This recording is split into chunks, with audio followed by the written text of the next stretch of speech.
pension sector in India and the role that technology has played in its evolution. Now, if you when you look at the pension industry in India and the role that technology has played, you can discern two or three drivers which actually propelled the growth of the industry, of the pension industry, and information technology was a very key component of these drivers. Prior to say 2000, pension was something which was confined to a very few people in this country.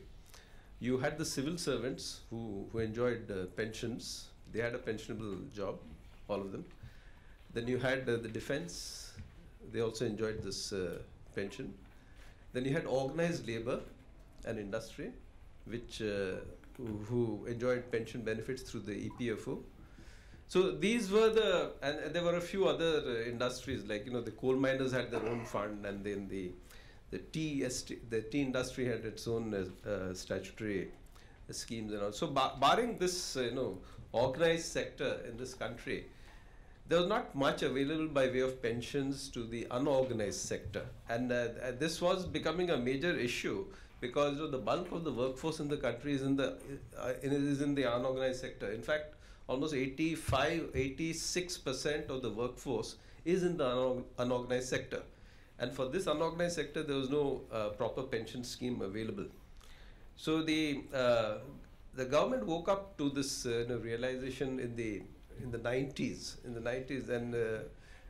they realized that something had to be done about this sector, because till then it had not been so much of a problem because of the traditional forms of support that were available to people in their old age in India, the joint family system and all that.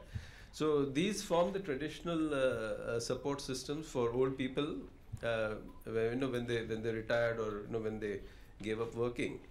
So, but slowly over a period of time, the joint family system started disappearing, and old people were largely left to fend for themselves.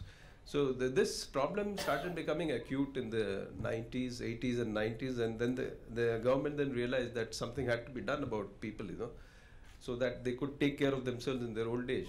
So that's when they came up with this idea of having a pension system in this country. And we were, the PFRDA and the National Pension System are in fact a result of this thinking of the government.